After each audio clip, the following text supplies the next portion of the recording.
2020 March 13 റിലീസായ Walter എന്ന ഈ സിനിമ ഒരു ക്രൈം മെഡിക്കൽ ത്രില്ലറാണ്.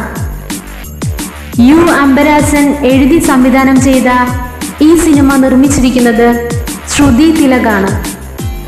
ഇളയരാജ ചിട്ടപ്പെടുത്തിയ വരികൾക്ക് സംഗീതം നൽകിയിരിക്കുന്നത് ധർമ്മപ്രകാശാണ്.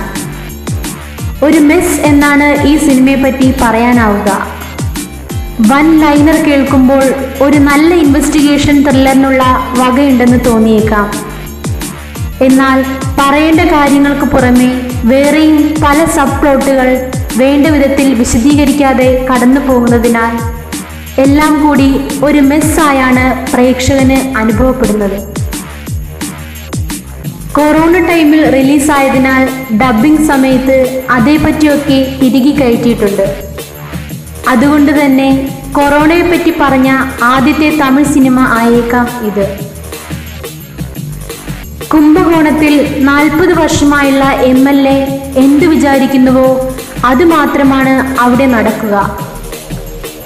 അയാൾ ഒരു വേട്ടപ്പട്ടിയെ പോലെ വളർത്തിക്കൊണ്ടുവന്ന ബാല എന്നയാൾ തൻ്റെ രാഷ്ട്രീയ ഭാവിക്ക് തടസ്സമാകുമെന്ന് കണ്ടപ്പോൾ പോലീസിനെ ഉപയോഗിച്ച് അയാളെ എൻകൗണ്ടർ ചെയ്യുന്നു. ബാലയെ വധിച്ച പോലീസുകാരനാണ് വാൾട്ടർ. പിന്നീട് നഗരത്തിൽ നവജാത ശിശുക്കൾ കാണാതെ പോകുന്നു. എന്നാൽ അധികം താമസിയാതെ കണ്ടുകിട്ടുന്നു. കിട്ടിയ അന്ന് തന്നെ മരിക്കുകയും ചെയ്യുന്നു.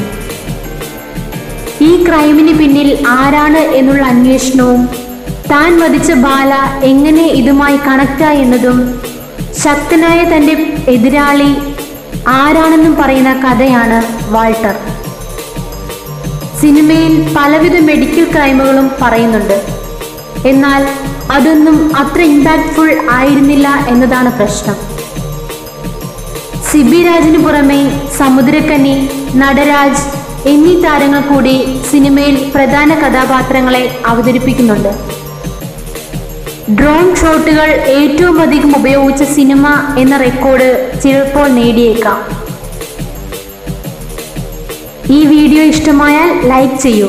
നിങ്ങളുടെ അഭിപ്രായം കമൻ്റായി രേഖപ്പെടുത്തൂ. പുതിയ സിനിമാ വിശേഷങ്ങൾക്കായി ഈ ചാനൽ സബ്സ്ക്രൈബ് ചെയ്യൂ.